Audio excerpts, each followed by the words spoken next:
मनुष्य के लिए रामचंद्र जी का बड़ा भारी उदाहरण। सीता जी के सिवा संसार में उनके लिए कोई भी पत्नी जन्म जन्मांतर तक नहीं। जिसे एक बार उन्होंने पत्नी मान लिया वो मेरी पत्नी है। और उनका जो एक पत्नी व्रत है, जब वो छूट जाता है तो भी राइट साइड पकड़ता है। ऐसे अनेक कारण मैंने आपसे बताया।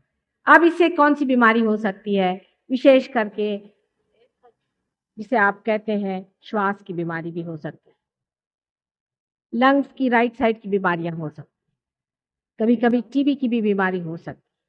पर इसके साथ जो बीच का हृदय चक्र है वो पकड़ने से आजकल जो खास बीमारी निकली है कि औरतों के स्तनों में कैंसर की बीमारी होती है, वो बीच का हृदय चक्र पकड़ने से होती है। कारण इस बीच के हृदय चक्र में श्री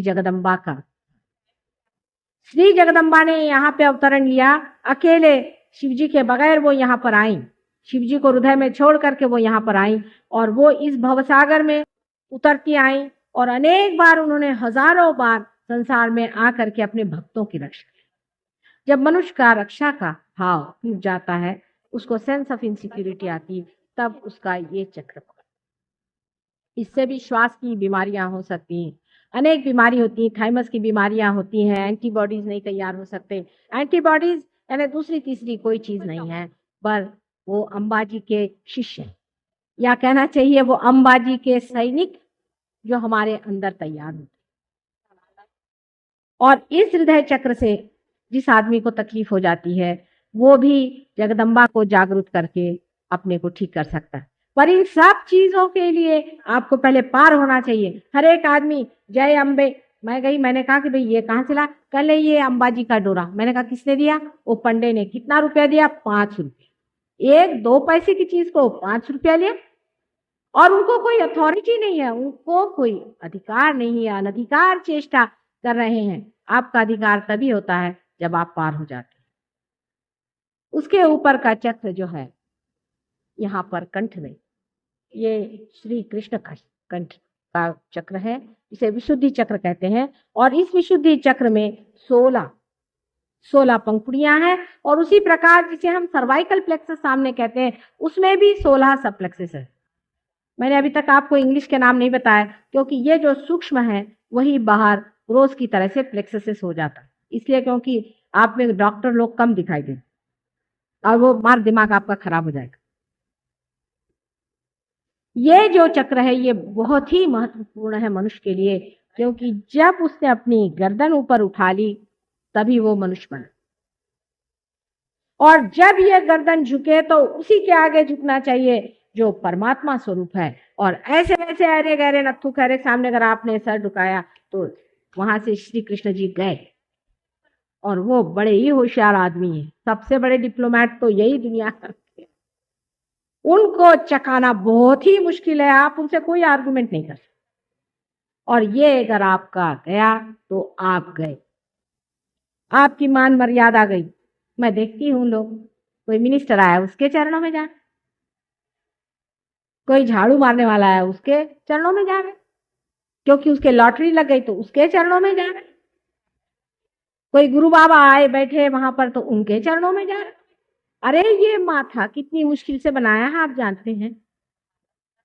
12,000 तो मनुष्य की रूप में बनाया है, और पता नहीं मेंढक से लेकर के अभी तक न जाने हजारों योनियां बिताते हुए ये माथा आपका बनाया है। ये क्या इसलिए है कि इन दुष्टों के पैरों पे आप अपना लगाएं?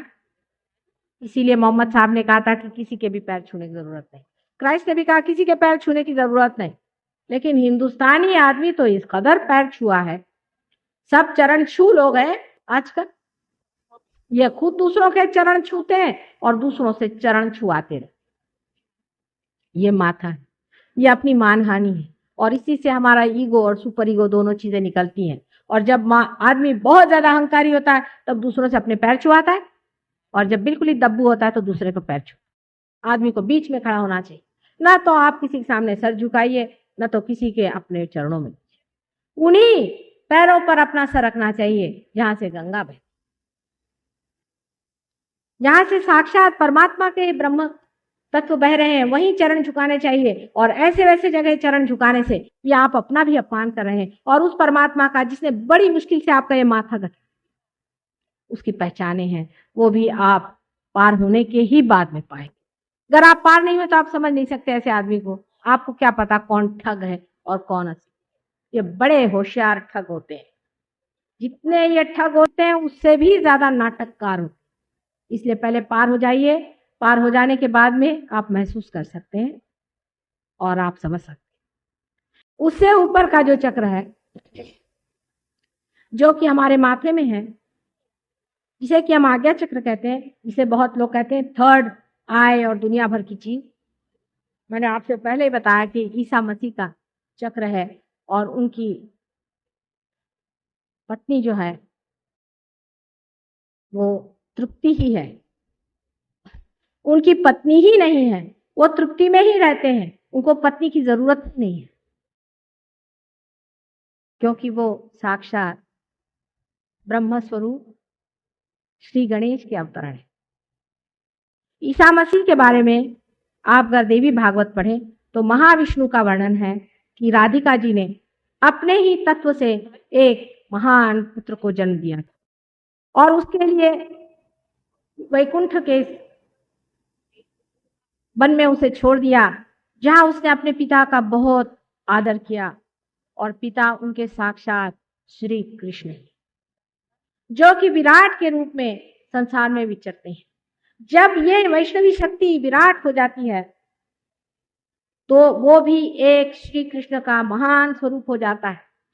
और क्राइस्ट ने जब जब अपने पिता का नाम लिया है तो उसने श्री कृष्ण का ही नाम लिया है, और जब जब मोहम्मद साहब ने कहा है कि अल्लाह हो अकबर तो उन्होंने भी उसी विराट को याद। आपने ईसा मसीह की दोनों उंगलियां हमेशा ऐसी देखी होंगी। ये दो उंगलियां, ये उंगली जो है ये वैष्णवी तत्व को रिप्रेजेंट करती, नाभि चक्र को, और ये विराट को। ये अब आप सहयोग में समझ सकते हैं। अगर किसी का गला खराब हो जाए तो फौरन यहाँ पकड़ा जाएगी। ये दो उंगलियां रखते हैं कि इसके सिवा बाकी तो उनके सब है ही हाथ में चीजें, ये और ये स्वयं उनकी उंगली है जिसे हम आज्ञा चक्र कहते हैं। अब जो हम कह रहे हैं वो सच है या झूठ है, इसकी प्रचिति आपको पार हुए बगैर नहीं आ गई, लेकिन इसके लिए आप अपने को खुला रखें।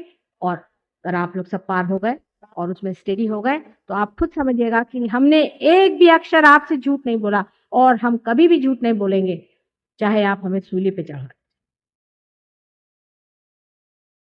सबसे ऊंचे में सहस्त्रार का स्थान है, यहाँ पर कल्कि का अवतरण है।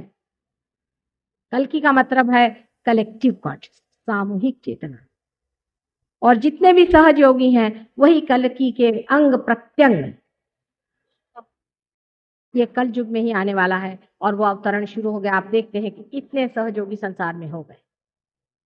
यही आदि शक्ति का भी स्थान है, और यहीं पे ब्रह्म का भेद होता है। यहीं पे जो आखिरी द्वार है जिसे कि ब्रह्मरंध्र कहता है वो खुल जाता है, और ब्रह्म की जो विश्वव्यापी शक्ति है उसमें मनुष्य उतर जाता है।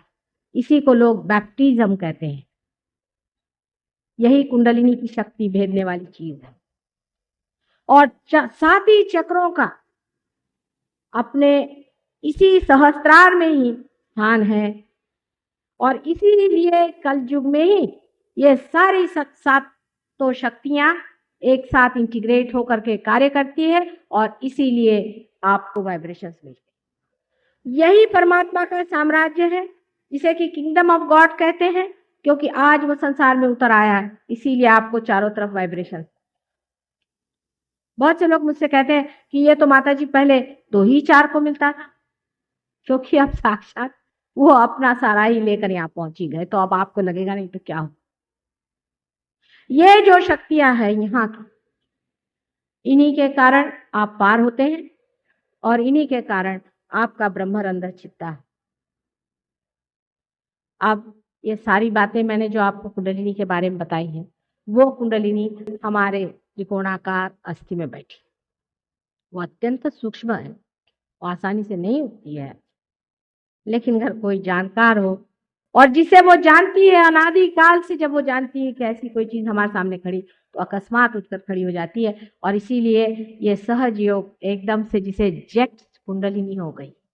जो पहले एक आध दो ही फूल इस बाग में खिलते थे, आज हजारों लोग इसमें पार हो रहे हैं। और ये बिल्कुल सत्य, सत्य को अपनाना चाहिए, आपको पाना चाहिए आपकी शक्ति। क्योंकि अनेक बार इसका वचन मिला था, अनेक बार कहा गया था कि इसे आप पाइएगा। मंदिरों में, मस्जिदों में, चर्चों में जाकर आपने मांगा था कि हमारी नैया करो पार। और जब होने का समय आया तो इसे लीजिए आप, और इसको मौत से लीजिए और आराम से लीजिए।